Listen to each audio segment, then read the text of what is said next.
Sean bienvenidos al repaso de la lección de Escuela Sabática para Universitarios. Hemos comenzado un nuevo trimestre donde hablaremos sobre la carta a los romanos. Hoy repasaremos la lección número 1, que lleva por título El poder del Evangelio. La cita bíblica de esta semana la encontramos en Romanos 1, donde se hace un énfasis en que el Evangelio es poder de Dios para salvar. Pero, ¿de qué problema nos salva el Evangelio? La respuesta de Pablo es del santo juicio de Dios contra el pecado. Romanos 1, 16 al 18. Pablo se refiere a esto como la ira de Dios. Es importante entender que la ira de Dios no es como la nuestra. Nuestra ira es selectiva hacia el pecado. Algunos pecados nos indignan y otros los disfrutamos secretamente. Pero la ira de Dios es contra toda impiedad e injusticia de los seres humanos. Esta ira no es directamente contra la gente, sino contra la injusticia y la impiedad. Las personas sufren el juicio de Dios contra el pecado cuando permanecen íntimamente unidas al pecado.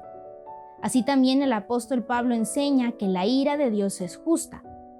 Cuando no tenemos amor, no perdonamos y no somos misericordiosos, evidenciamos que estamos bajo la ira de Dios. Esto nos trae de regreso la buena noticia de la muerte y la resurrección de Jesús. Mediante la cruz, Dios nos salva al entregarse a sí mismo en Cristo. Se sometió a su propio juicio. Ocupó nuestro lugar en la cruz para que pudiésemos ser salvos. Y la salvación no es solo para un grupo selecto de personas. Todos podemos tenerla sin importar nuestras diferencias. Lo único que necesitamos es aceptar a Jesús como nuestro Señor y Salvador. De esto se hace referencia en Romanos 1:16.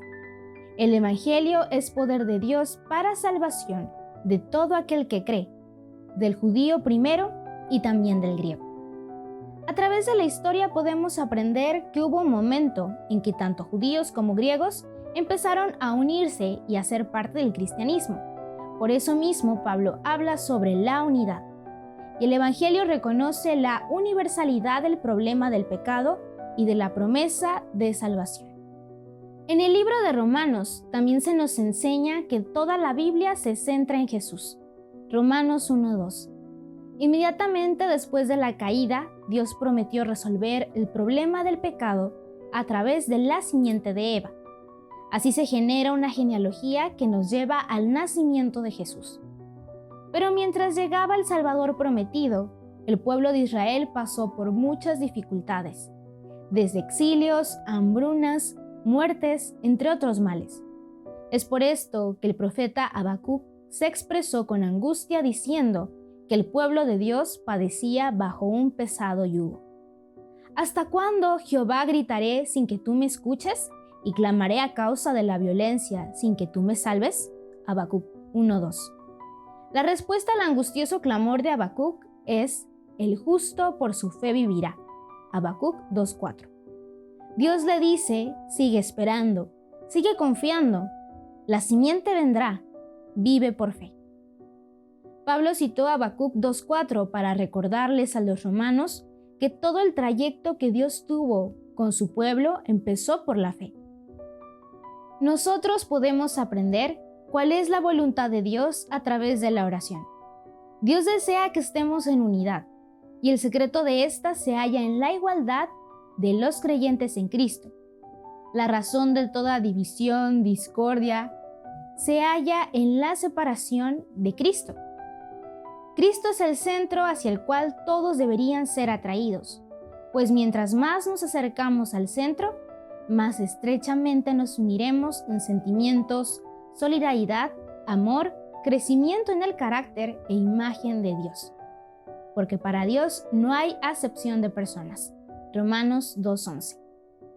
El Hijo del Dios infinito, el Señor de la vida y de la gloria, descendió en humillación hasta la vida de los más modestos, para que nadie se sintiera excluido de su presencia.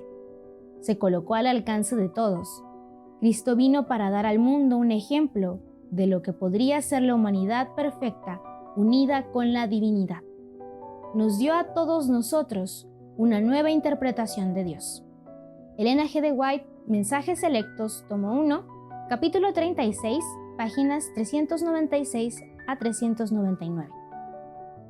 Es mi deseo que hoy podamos compartir el mensaje de salvación a todos los que nos rodean sin excepción. Mi nombre es Hiday Juárez Salinas y espero que este repaso haya sido de bendición para ti.